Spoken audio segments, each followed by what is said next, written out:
This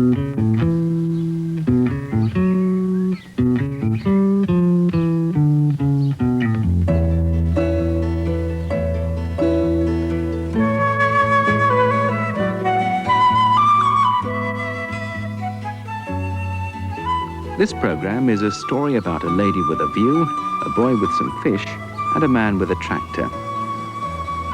John Scott was disabled by polio in 1952, but refused to let that stop him taking on this 1.5-acre property 10 years ago.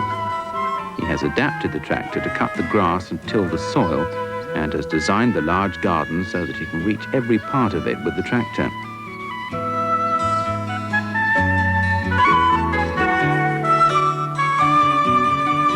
But our first host today is Jessica Pragnell, who lives in this small house at the other end of the village. Jessica is the lady with the view, can often be seen by passers-by sitting at the garden window, which she's carefully cut to give a picture frame effect. Jessica, a farmer's daughter, has lived around Tytherley for over 50 years. She married a farmer. They moved in here 18 years ago when her late husband retired.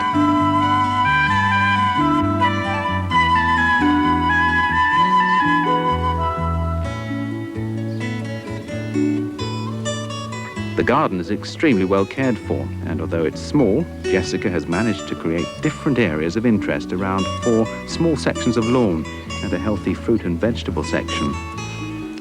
Hello, Mrs. Pragnell. Oh, hello. Saw you looking out as I came along the lane. Did you? A wonderful viewpoint you've cut in this. Oh, it's lovely, isn't it? Yes. Very attractive to me, and I think other people as well. Oh, yes. What a lovely viewpoint right across the valley Yes. And sometimes there are race horses in the field, and I hope that this afternoon they might wander by, but they're not doing it. Never there when you want them. No, that's right. The whole corner here is lovely, isn't it? Nice sort of ground cover. Well, I think so, yes. I noticed the conifers as I came in, and some lovely little ones down here too. Yes, well, I've grown those from cuttings. From cuttings yourself? Yes. Yes, I had the large one. Well, it wasn't large when I had it, of course, but just a small shrub given me, and I've taken cuttings from that one, you see. And how do you set about that? Oh, just slit a little piece off, you know, and with a heel? With a heel, ah, yes. That's the favourite. And sometimes I don't even dip it in rooting powder. I just stick it in where I happen to be oh, so, at the time. You find them perhaps quite a while later? Yes, yes, it's quite interesting. Oh, you're growing. That's it. That's the only you can tell they rooted, isn't it? Once the growth starts. Yes, you can. Mm. And the columbine there was an Yes. aquilegia. I suppose they Yes. go back, don't they? They do in time, yes. Well, I put in a packet of seed sort of every 2 or 3 years, and keep to them going. replace, yes, the old ones. But they're a very sweet flower, I think. Oh, yes. I love the way you've got the honeysuckle going up the cherry here. Well, it's just done itself, really, and it's a wild one. I think a bird must have dropped a seed to begin with. I didn't put it there. Really? Oh, it looks It's just what nature intended, Yes, isn't it? it is. Often that's the best way if something I think comes. so. You It get that with makes these it- foxgloves, don't you? The same way. More picturesque, I think. Oh, yes. I don't like set gardens.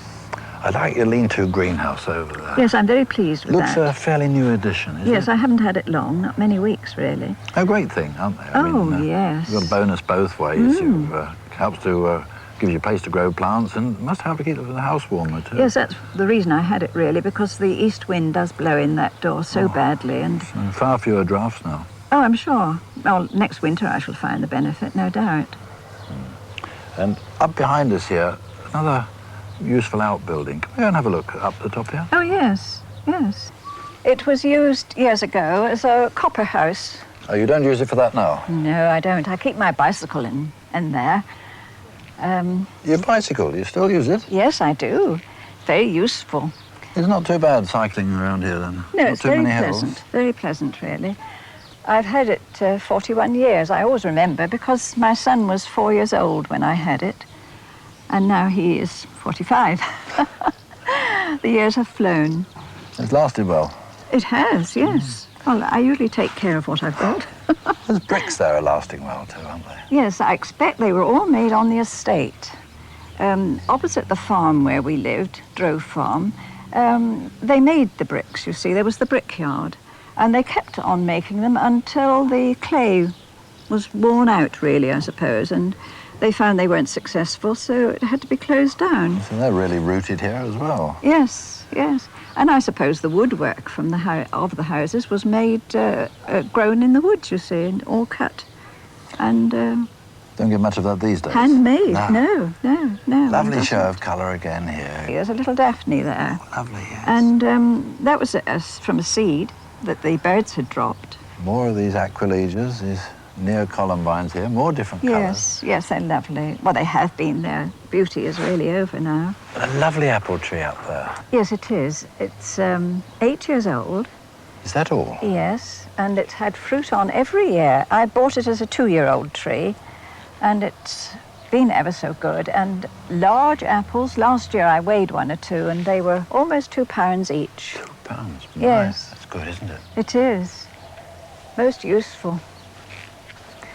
And I've got 2 trees up here that I've grown from pips. You grew them from pips? Yes. There's one there with fruit on it. Oh, it's got a lovely lot this year. I'm so looking forward to picking the fruit because it's a Cox's orange pippin, this one here. Oh, well, the pips were, but they The might pips. not be, of Oh, course. no, that's what I mean. It's always a gamble, isn't it? Yes, of course it is. But after all these varieties started as seedlings. Yes, didn't they? it's marvellous, isn't it? You know, Yes. you might have a Pragnell's perfection or something. In Yes. 180 odd years' time, people might still be raving about it. Yes. Did you start the pips off just in a pot indoors? Yes, I put in half a dozen from the one apple, you see. And now we return to John Scott's large garden, to this glorious view from the farthest corner, underneath the giant oak tree, which is over 200 years old. Full credit must be given to Mr. Scott for creating such a beautiful garden, despite his disability. Taking on an area like this, John, must have been an enormous challenge. Yes, I wanted the challenge. I had to move out of London about 10 years ago to make a home for my old mother, who was still alive then. And with me, it is either a very small pocket handkerchief-sized garden or something which big enough to warrant machinery. And I thought I'd give it a try. So all this is done by machinery? Yes. That's why you've made these sort of lovely beds here, very accessible from the edges, is it? Both sides? Yes, the garden has been laid out from nothing. When I came here, there was no garden at all. And it has been laid out to the size of my international tractor, which enables me to cut the grass and till the beds. All the beds were made originally by tiller. Some of the smaller beds have been hand dug, but on the whole, they've been no real digging in the old-fashioned sense at all. No, it cuts out all the spade work. Yes. Because, I mean, with the grass here, you've got all this area, and you do that with the tractor as well, do you? Yes, I can cut the whole of the short grass in one go. I don't often do that, but I can do it in just about 2 hours. So you had to cut out all the places where you might have done a lot of manoeuvring. You didn't Yes. go round in wide sweeps. Everything is designed to the size of the tractor and as little turning as possible, so it's continuous. What about the vegetables? I see you've got a nice little vegetable plot over there. Yes, we wished a vegetable garden, and I chose that spot as being one of the best open spots in the garden because we have a lot of magnificent trees. And luckily, I didn't know at the time, it also happens to drain extremely well. The road acts as a land drain. Ah, I see. But over there, I noticed by the tree a sort of marshy part with some mimulus growing away like mad. I mean, one doesn't expect that at the top of a hill. It looks very marshy. Well, we are on clay here. It's a part beginning of one of the Hampshire clay caps. And the higher up you go, the more clay there is. So the water lies heavily at the top of the garden, while further down nearer the church, it drains better. That must give you a few problems, though. Yes, once or twice I thought I'd taken on more than I could chew. But we have been really very lucky, I think, in many ways, that we managed to get through the problems. Oh, it's wonderful. And I noticed an owl-shaped bed down there, again, accessible from both sides. Yes, that's what I call my herbaceous border. I wish to have a variety of beds, and I achieved my rose beds here. The herbaceous border with me, the traditional herbaceous border should, as you well know, be a deep border. But in my case, I have to be able to get at both sides. So I shaped it in that way to be accessible from both sides. And also I wanted to be able to look down herbaceous borders. Some people make a mistake of looking flat at them. You should be able to walk down them. So I made it L-shaped, so you could walk down from the tree, or you could walk out from the house and you see the other angle of the L. What about planning the place when you first started here? How did you go about it? Because this being the old rectory garden, it must have been large lawns, and that was about all, I suppose, wasn't it? Yes, I wouldn't call them lawns. The paddock with the old apple trees was the only thing here, and the old hedges. Otherwise, it was just long grass. I walked out the day I took possession of a house, which was 10 years ago in June. I walked out through grass up to my knees, up to that magnificent oak up near the pond area. Lovely specimen. Beautiful. Must be about 200 years old. And I stood under that, and I think I can say that the way I planned the garden then virtually didn't change. It just seemed to come. There's some very fine roses here, looking good despite the rain. Yes, I found the problem with roses here is black spot. Having come from a town area, I hadn't experienced this to the same extent. The air's a bit cleaner down here. Yes, and so that some of the original roses I put in have had to be taken out because I really gave up fighting the black spot. Possibly I didn't spray enough, but to appreciate it's rather a lot of hard work for me, and my poor wife has to do a lot of it.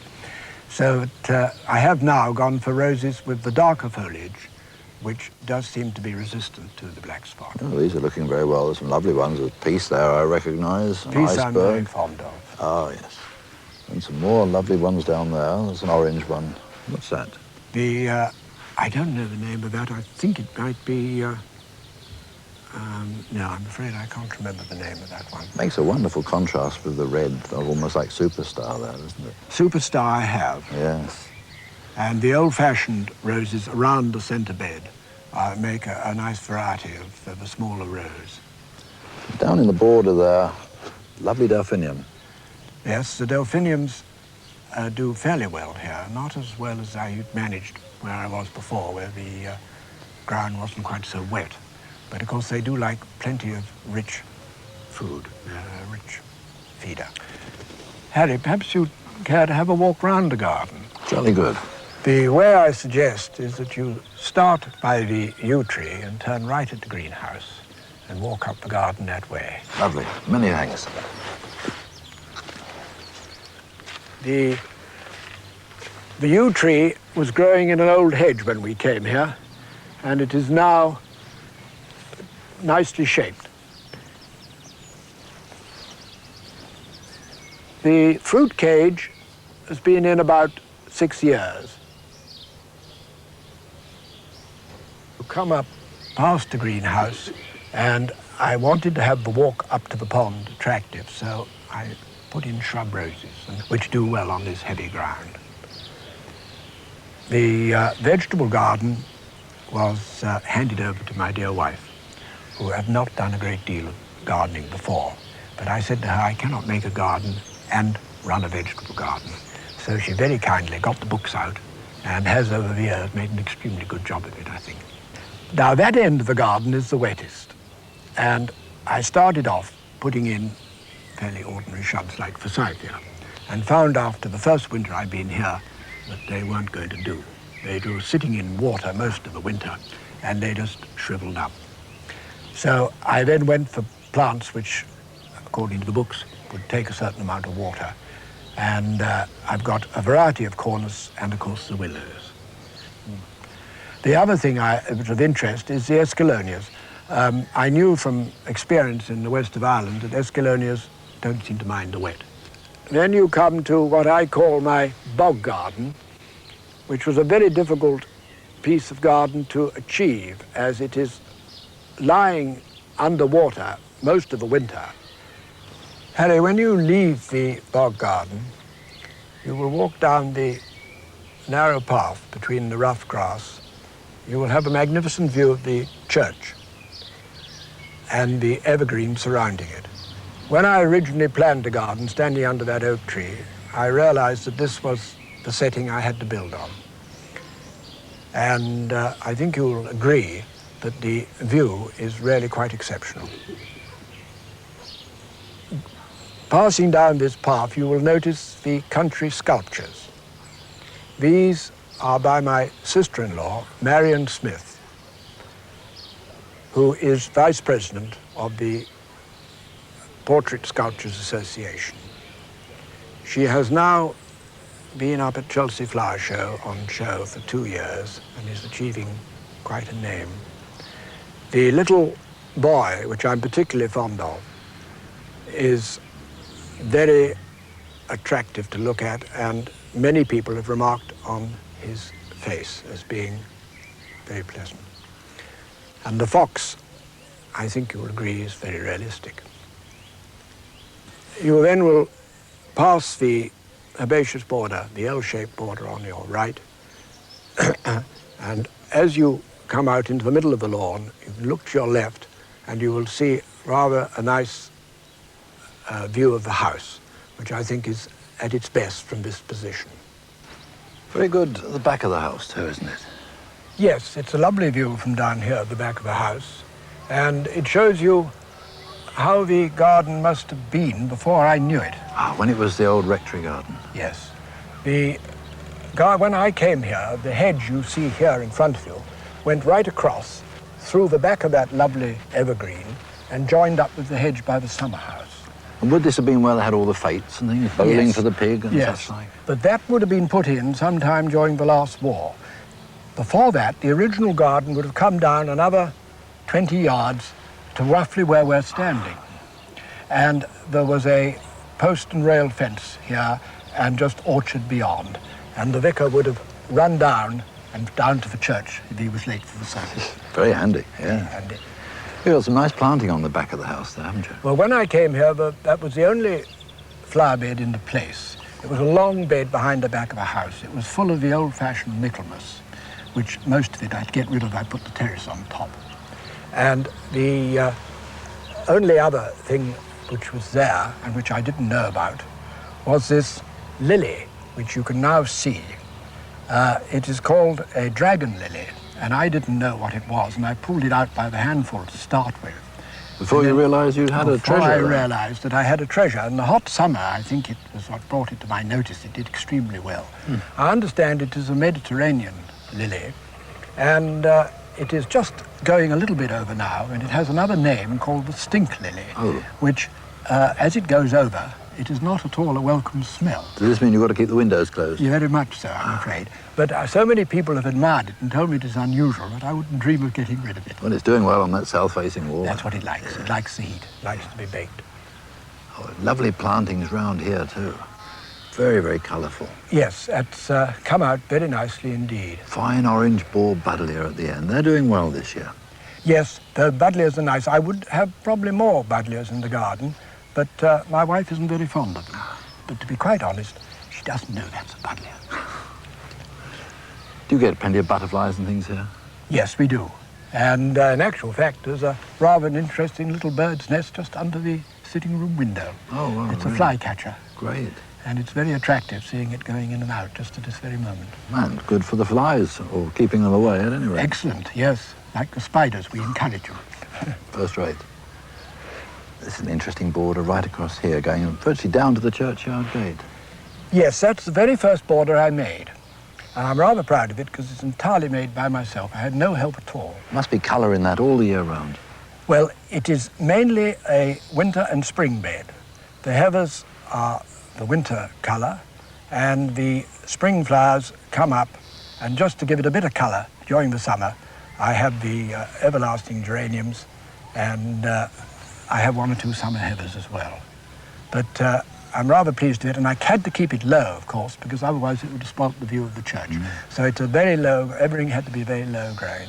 Yeah, well, thanks very much, Well, John. Harry, thank you very Marvellous much look for coming round. around the garden. I'm I glad must you've go down enjoyed and it. see Mr. Goodrich. I'm sure you will enjoy his garden very much. Bye-bye, Jim. Goodbye. After Harry walks through the churchyard, he'll turn right and pass this 300-year-old cottage with its well-kept vegetable plots. It's the home of the Goodrich family, Their property extends for nearly 200 yards, and the middle area was an old chicken run. It is now an attractive area of lawn and shrubs. Regretfully, we've only enough time to come to the very end of the garden to look at the pond, which was built by Stuart Goodrich and his father. Digging out a pond like this is a great task. How long did it take you, Stuart? About, I suppose, 2 to 3 months. Months? Because it's in, at all? It's in solid clay, and when we moved the clay to form the bank, we then had to fill up with topsoil over the top to cover up the clay, of course. Because you didn't stint yourselves, did you? I mean, it's a fair size. No. Well, we did it the biggest size we could get the sheet. Oh, so you lined it with a Yes, sheet. with an ordinary, it's not a proper polythene liner, it's just a heavy gauge polythene sheet. Well, just ordinary polythene. Yes. And not one of these special butyl liners they talk about. No, it's just an ordinary liner, a polythene liner. Have to be very careful with stones sticking through it, though, surely? Well, first of all, we lined the underneath side with fertiliser sacks. Old fertiliser sacks, the plastic ones, washed them, split them in half, and laid those all the way round to form a covering between the stones and the liner itself. And unfortunately, it's been here 6 years now, and we've had no problems. And at the sides, the same thing? Yes, at the sides, the same thing. Yes. And the only thing that does rot it, of course, is the sunlight.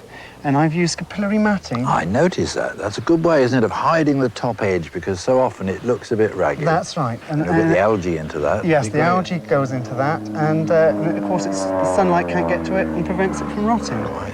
And all around the edge, some lovely marginal plants there. They really love it, don't they? Yes, they do like it. More of that mimulus away again there, and yes, and the primulas. oh, the candelabra primulas. Yes. Nice white foxglove at the end there. Yes. And irises. You must have those around Yes. the ponds. Oh, yes, yes. And the astilbes, of course, but they're not out quite yet. And over there, a real tropical forest of a place. Yes. That's that gunner again, isn't it? Yes. That giant rhubarb. Yes. Wonderful. It really does well here, doesn't it? It does do well. And over here I see behind us is bamboo. Yes, that really does well as well. So you grow your own garden canes there? Yes, yes. What about the fish? Well, we originally started off with about 20, and they're so happy in there, they breed every year. They're really, multiplying. Yes. Yeah. What about feeding fish like this? What do you believe in?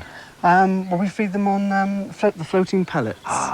So that's a good idea, isn't it? Yes. You don't get the food sinking to the bottom. No, and that brings the fish up so that you can see them. Yeah, and you're wisely well away from big trees here, because that can be another problem with Yes. ponds, can't it? Yes. Get it covered with leaves. That's right, in the down they autumn. come. Yes, the only tree we have there is the oak tree, but fortunately, usually the wind in the autumn blows the leaves the other way. Oh, well, that's fine. Oh, yes. No, it's very fine. And the water lilies, give a lovely place for the fish, don't they? Yes. See the dragonflies hopping about, or are they Yes. damselflies? No, I believe those are damselflies. Yeah, we have had some The dragonflies, dragonflies, yeah. but not today, unfortunately. Must be quite a pressure on the sides all the way around. Well, before we put the sheet in, we lined the sides with hardboard. Hardboard? We had some old hardboard, which was the right depth, and we put that all round the edge to support the side. It hasn't got all soggy. Well, it has underneath, but then it's like cardboard, soft cardboard, which again has helped preserve the polythene liner. See, and helps it to sort of take the shape. Yes, Yeah. yes. Because I imagine where you've got to buy the bank over there, you don't want that collapsing, do you? No, because that was all made up. Oh, hello, Mr. Goodrich. Hello. What's this, feeding time at the zoo? Well, we thought perhaps they could do with a meal, perhaps. My, when did you last feed them? Yesterday. Good Lord, it looks as though they haven't been fed for years. Yes. They're always as hungry as this, aren't they? Yes, they are. Whenever you come down, No wonder. they must hear your footsteps, and they come. No wonder they're so fit and fat looking. Yes. I do like the way it floats on the surface there. Yes, that does allow you to see them, and I think that helps to make them tame. Yeah, quite soon they've had enough, though, haven't they? Yes. The main rush passes. Overcrowding must be a bit of a problem, though. So how do you go on about catching them like this? Well, we do catch them out perhaps once or twice a year. Father and I, we have a big net that we lay across, feed them, and Get them hopefully over the they net? will go over the net. I see, and then lift it up. Lift them up and out onto the side. Marvellous. So you don't have to put waders on and get in and out after them. Wouldn't do the lining much good, would it? No, it wouldn't. You'd be in real trouble. Yeah.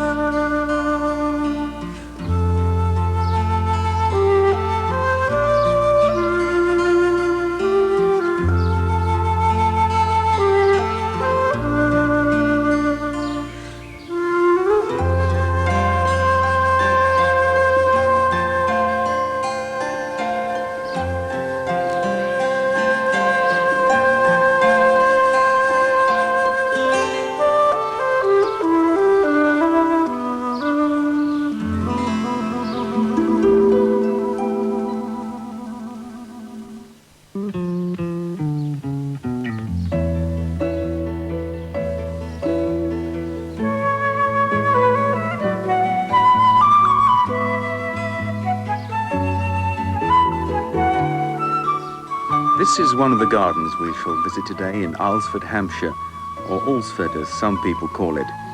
The peaceful setting is in marked contrast to the scene at the front of the house in Broad Street. Here is plenty of evidence to prove that New Alresford is still a very busy and popular country town, as it has been through the centuries. Its most prosperous time was probably as a medieval wool town, having strong ties with the nearby cathedral city of Winchester. The homes and gardens have survived many changes since then, not the least being some of the fires in the town, and dramatic evidence of this can be seen at the entrance to the first home we visit today, which is in Mill Hill at the bottom of Broad Street. A great fire in 1736 destroyed the homes of 30 families, and it's believed that this was one of them. The space has been used as a setting for some beautiful roses and clematis, and also to provide the passer-by with a glimpse of the glorious garden beyond. The present owners, Mr. and Mrs. Leask, who moved in quite recently, are more than grateful to the previous owner, Lady Watts, for all the love and care she gave to the garden. It all looks very established, but I believe you're comparative newcomers. Yes, we came in March last year. Oh, so it really is. It's only your second summer. Yes. You're still finding out new things? Finding out new things and deciding what we want to change. Oh, you're actually daring to make some changes. More colour later in the summer, I hope. It's very much a high summer garden. It's June, end of June. Yes, best No, about... July. Yes, it's July. Yes. So, you know, we're really at the peak of it now, I suppose. Just past on the peonies, but otherwise, yes. What's the soil like here? Very, very good. It certainly looks it. Yes. It's for years been a rubbish dump with all the old cottages, and therefore it's built up lots of very good humus on top of the chalk, which is about 4 feet down, I think. Ah, real blaze of colour right the way down here. And this border of catmint's a fine feature, isn't it? Also, Yeah. Nepeta, we ought to call it, really. I mean, in such surroundings, catmint's almost vulgar. Are you plagued by cats coming after it? We have one from next door, or Tigger, comes and eats it. But your dog sees most of them off. No, he's great No, friends. he's great friends. Oh. Yes. Yeah, great yes. friends. We're sitting right under this wonderful sort of umbrella-shaped yew. How often do you have to prune it? About every 2 years. It was created by Lady Watts, who used to have this house, and she made an existing tree into this shape. And we have to get, it's the only bit of the garden we have to get someone in to do. It's a fine feature, isn't it? Yes. Does it actually keep the rain out? I mean, can you sit under it Yes, you in can. a shower? Don't we shelter under it, don't we, sometimes? I think. It's about 60 years old. And Lady Watts laid out the rest of it? No, she inherited quite a bit of it, and she's then built up on that. Oh, it's certainly fine. Can we go and have a look? Yes. Lovely peonies there for a start, aren't they? Yes. That's called white wings, this one. That's just It's very about right. pretty. Is this a lichnis here? Yes. Just gives that a nice touch of red, doesn't it? It's not all pinks and whites No, and no. blues. Lovely true geranium there. Love in the mist here. Yes. And do you find it Very, very sows pretty. itself? Yes, yes. Because this is a garden that makes no concession to curves, is it? It's all straight lines. Yes. Yes. There's a wonderful perspective right through. Gives a good perspective here, and we have another path over here alongside the hedge there. That's right. I mean, normally herbaceous borders, perhaps you see them from one side, but here you've got the benefit of both sides. Yeah. Any problems with it? No, it No. makes it much easier, Much doesn't easier it? to work. We can get to To both dig sides. and, Yeah. yes.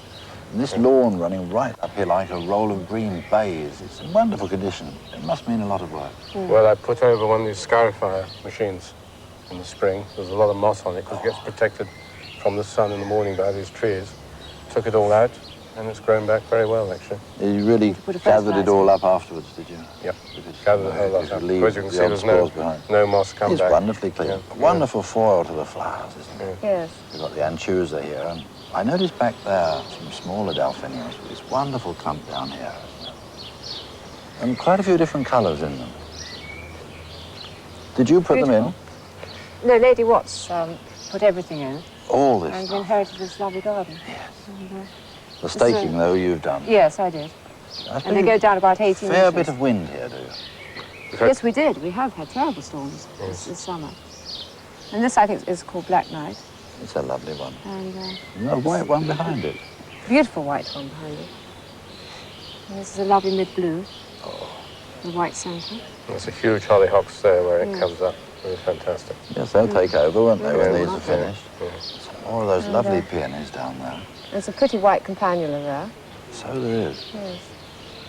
And the bees get busy in those, don't they? Yes.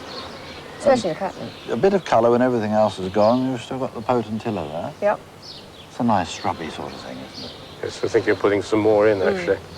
There's a red variety, I think we could do. Is it? Yes. Red ace, isn't Yes, it? I Yeah, think that's right.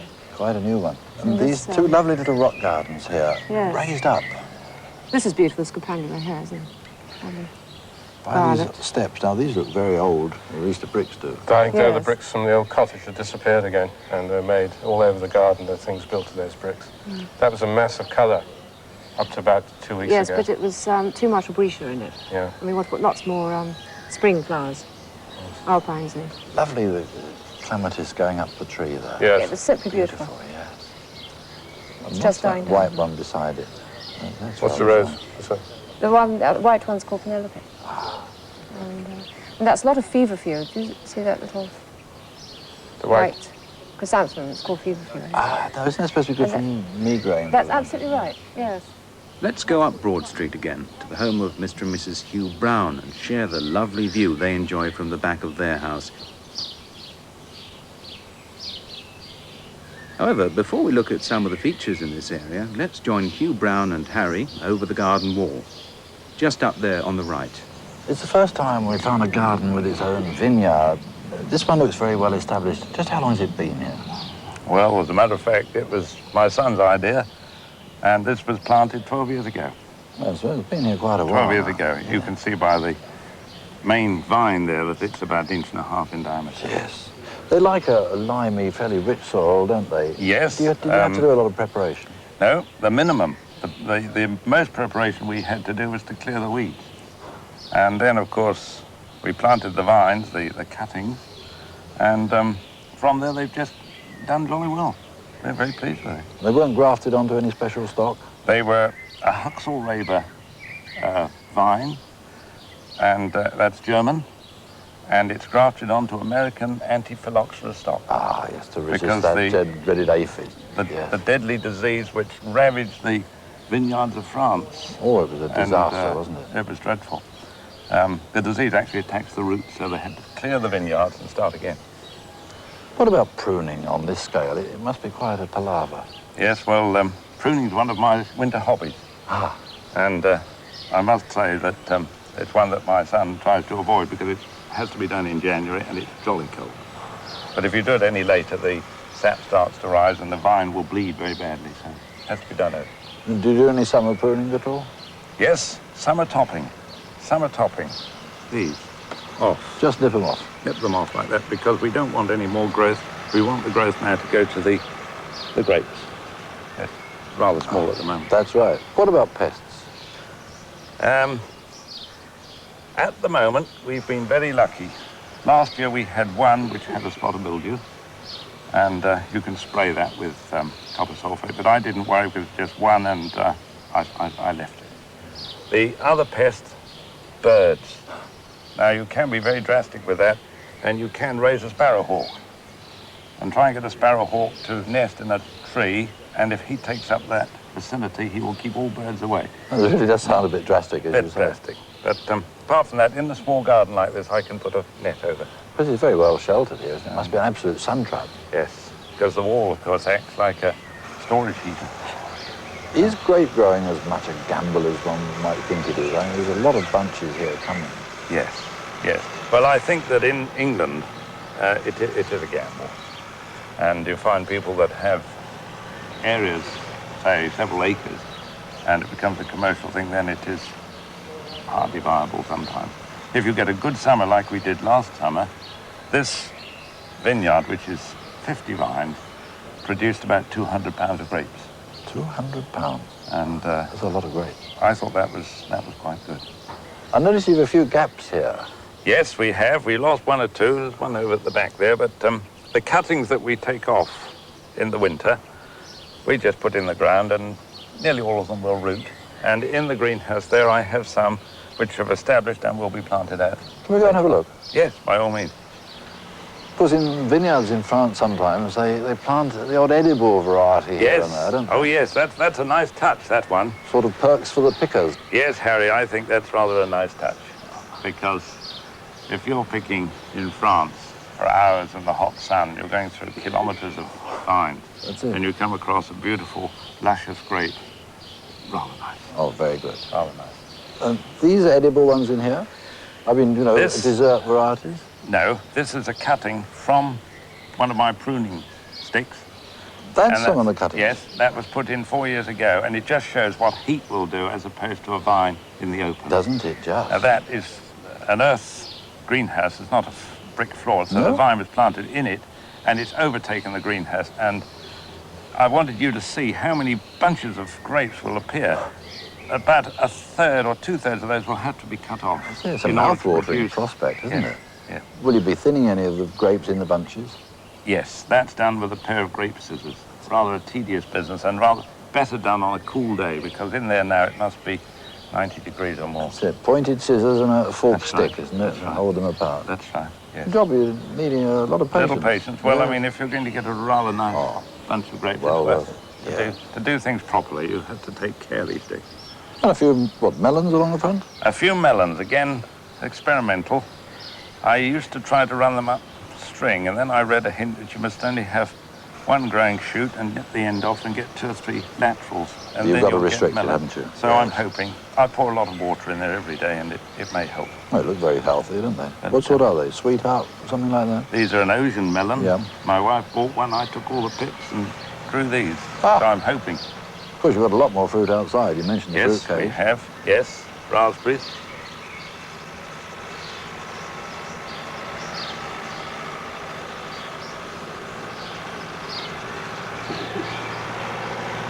That is protected not only against birds, but against other pests, such as my grandson and my son's dog, etc. It all looks very cosy in there, doesn't it? Yes. But over here, a fine feature, this magnificent mulberry tree. Yes. So it's been here a fair time. Yes. Well, I didn't plant it. And I would say that's probably one of the oldest mulberry trees in Hampshire. What sort is it? This one is a black mulberry. And when it's ripe, it is a really blackish red, and quite delightful to eat, if you like mulberries.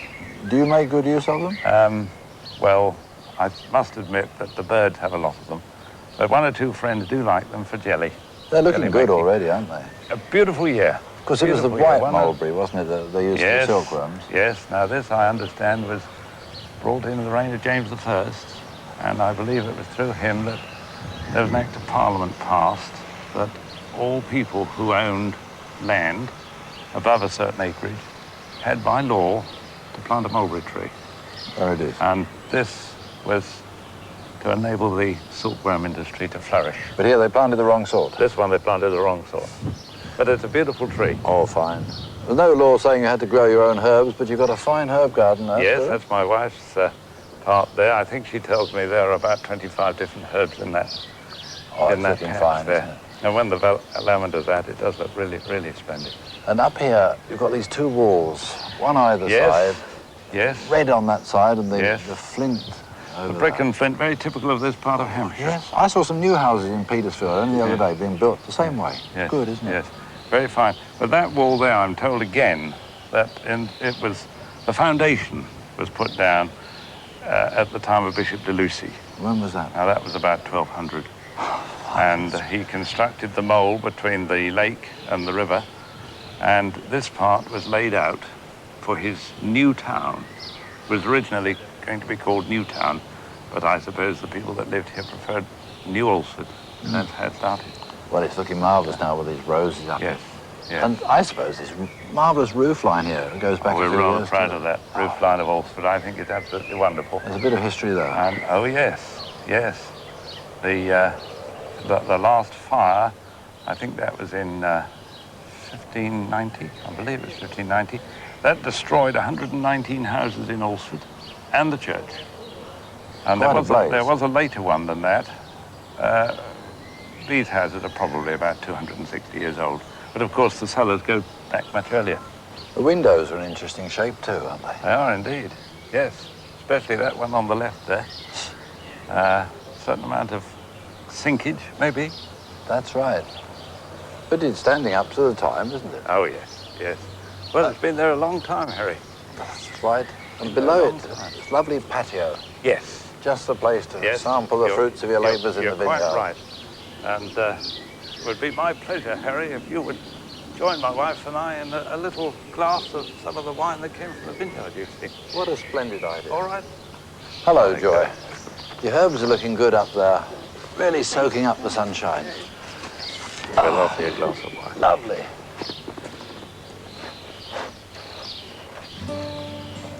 And now, to finish our visit to Alresford, we have a very special treat for you.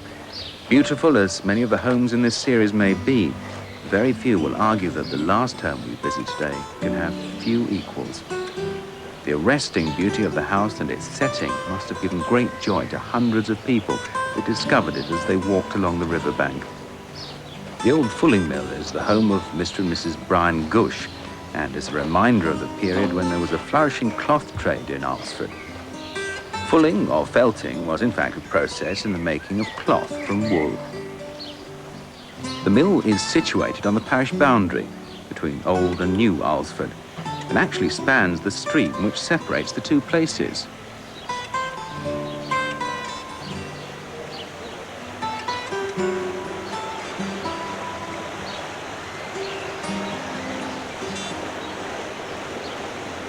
We've seen some gardens with streams in this series, but never one as wide and fast-flowing as this one. Is it always like this? Yes, it doesn't vary very much now because they pump a lot of water in at Rockley to keep the level up to feed Southampton with water. So it never dries up? No, never dries up at all, no.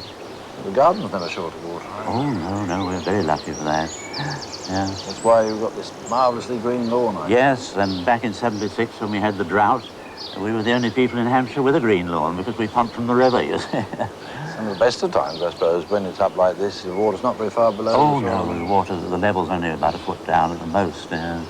And it takes you over to this marvellous border down the side here. Yes. Well, I don't know whether to call it a casket of jewels or a painter's palette. It's Well, really sparkling, isn't it? Yes, it's all due to my wife's work. She does the whole of the flower garden this side, and she set out to make a real cottage garden of it, isn't It's really it? fabulous. Yeah. And those roses in the centre, just like rubies. Yes, yes. And that's a what... very old variety of Frenchum. You can't even buy them now, and they've been there for 30 years. Yeah. Lovely campanulas down at this end. Yes, yes. And a rather unusual delphinium. That is an unusual, that light-coloured delphinium, a yellow one, isn't it? Oh, I'm sorry, you were talking of the delphinium, yes. The blue. Yes, that's Connecticut Yankee. I thought you meant the lupins. Oh, they're a fine, real cottage garden feature too. Typical cottage gardening, aren't they? Yeah. And the rather underrated pelargoniums along the front there, real dabs of scarlet. You can't beat them for making a bit of colour in the garden all through the summer. Oh, first rate. Yeah. And that sort of conifer at the end there really sets it off. Yes, we planted that when we first came here 35 years ago. and it's a beautiful tree now. It's doing very well. Yeah. Yeah, we had 2 or 3 more there originally. It's a good thing they got blown down in a storm some years ago, and it's rather a good thing they did because it sort of exposed that one much more. You find right against all the big trees there. Yes, yes. And I like your planting of these tubs here on the patio. That's effective too, isn't it? Yes, yes. Change them with the season. Yes, even the busy lizzies make a good show, don't they? Oh, yes. Yeah. First rate. Yeah. And these begonias here too. Yes, these are ones I grow from seed. From seed, not from tubers? No, these are from seed, sown in January, and they'll flower right the way through into October. A grey wagtail over there. Yes, we have a pair of them. They come every year and nest usually in holes in the bank of the river, but this year they nested in the paracantha on the garage. Yeah, I see you've got your garage thatched to match the house. Oh, yes, but yes. that's not quite as old. Not quite as old. My brother-in-law and I built it 35 years ago. We didn't thatch it, but we did the building, and then we got it thatched. It's a fine job, isn't it? Yes, it's sort of in keeping with the house, isn't it? Oh, marvellous. We've got another lawn beyond the roses. Yes, well, now, when we bought the place, that was a small cress bed, watercress bed. It was very unsightly, so I bought it from the chap who owned that because it was actually in our garden. And we filled it in with everything we could lay our hands on and turned it into a lawn. So you don't grow watercress now? No, we don't grow watercress, no. But you grow a lot of other things. You've got this charity nursery over here. Oh, yes, rather. We grow hundreds of plants, thousands of plants over there. That's a new idea to me. Yes, I think it is new. I don't know of anybody who does it, but I started it just for a bit of fun, and it sort of built up, you know. Last year we raised £4,000 for the charities, and this year we're hoping to do 5,000. And how long have you been doing it, do you say? 10 years, 11 years. And in that time, what sort of sum have you raised? Altogether, up to date, it's about 19,000. That's quite a total, isn't it? Can we go and have a look? Yes, rather. Because this was the old fulling mill. Yes. How much of it was actually used for that purpose? Well, really, from here to the end, that was the actual mill part, and this was the living quarters. They actually did it here? Yes. So it's a bit of industrial archaeology, this, then? Yes, very much so. I can't see many of our modern buildings, the factories and so on, looking quite as picturesque. No, I don't think they'll look quite as good as this. We've got a good sturdy fruit cage here. Yes, it's a good strong cage, isn't it? Yes, I had that made by my old firm. And I see you're growing your strawberries here on black polythene. Well, I find it's better than straw, you know. If you use straw, you get so much wheat and oats and barley growing up through it, you're forever weeding them. That's right. Yes. What about slugs? Are there any problem? I put pellets down underneath. Oh, and that's under the polythene. Down all right. Yes. Yes. Well, it must make for a much warmer bed. I think it does. I think it does. The black polythene, it attracts the heat, you know, and warms them up well. And these beds out here with your vegetables on, I see you've edged those with these big boards. Is that to raise the level a bit? Yes, because we're so wet here that I'd like to get them up another foot in time if I could, you know. You'd need a lot of timber for that. You would, yes. I notice here, even on this gravel, the ground's quite spongy. Yes, yes. Well, you see, your water table's only about 6 or 8 inches down. It's close, isn't it? Yes. So no wonder the vegetables are doing well. Yes. And in the pots right down here, you've got these great serried ranks of Solanum capsicastrum, the Christmas cherry. Yes. Don't you find they're a magnet for all sorts of pests and diseases, sooty mould? I find them in the greenhouse. They are inclined to be, particularly for aphids, but I spray them every 4 weeks with one of these systemic insecticides and keep them absolutely clear. That does the trick. Yes, yeah, but you've got to do it regularly. Outside here, I see you've got these pie dish bird scarers banging about. Are birds a problem then? Well, not so much birds. I think it's mostly moorhens. You see, just the other side of those trees is the little river, and the moorhens come through underneath and they will peck the lettuces. Well, they just pop in for a snack? Yes, oh yes. And these are tending to put them off, are they? I think it helps. It helps. As you see, some of them are damaged by the birds, but it's only on the outside. It doesn't spoil the heart, fortunately. You keep this pretty well fed. I see a good compost heap in 3 stages. I make 2 tons of compost every year here, yes. 2 tons? That's 2 a lot tons, of compost. Yes, those 3 will be absolutely brimful for next spring. Well, what with the water and that feeding, no wonder everything's doing so well. Going so well. Yeah. Before we leave this beautiful property, let's take a look at the other side of the house with this view from Down River.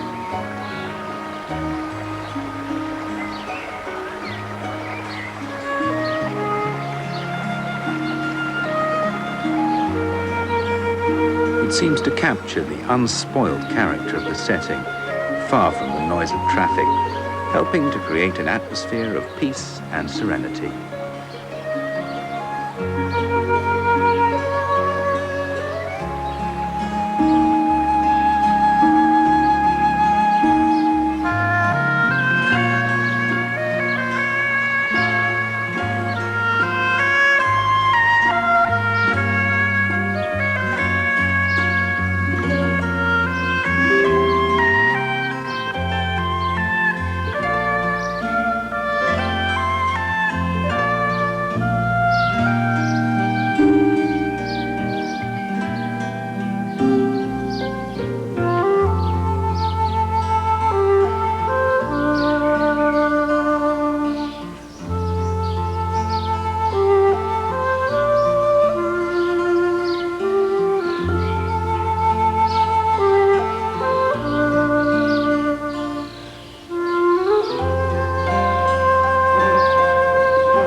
Is the